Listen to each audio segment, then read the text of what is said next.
Այս պահին մեր պլանը հետևյալն է, որ 2028 թվականին ամբողջ բնակչությունը պետք է ներառված լինի եւ հաջորդ փուլում մենք առաջնային կարգով արդեն նաեւ 63 տարեկան թոշակառուներին կներառենք ծրագրի մեջ, որպեսզի սոցիալական հատվածը կառավարության ամբողջացնենք, այն մնացած հատվածներով կմտածենք, իսկ այս պահի դրությամբ առողջության ապահովության համակարգի գործունեությունը գնահատում եմ լավ է գործել, իհեճուկս բոլոր այն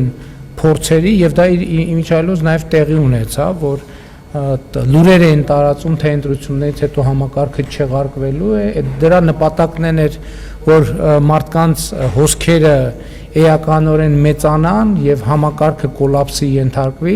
մարդկանց հոսքերը էականորեն մեծացան, բայց համակարգը կոլապսի չի ենթարկվեց, ինչը շատ լավ է եւ այս հենքի վրա արդեն նոր ուժ, նոր մարդիկ են գալիս, որոնք պրոֆեսիոնալ են տարբեր ոլորտների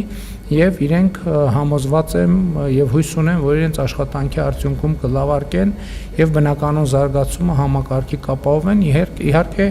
կառավարության առաջնորդության ներքո։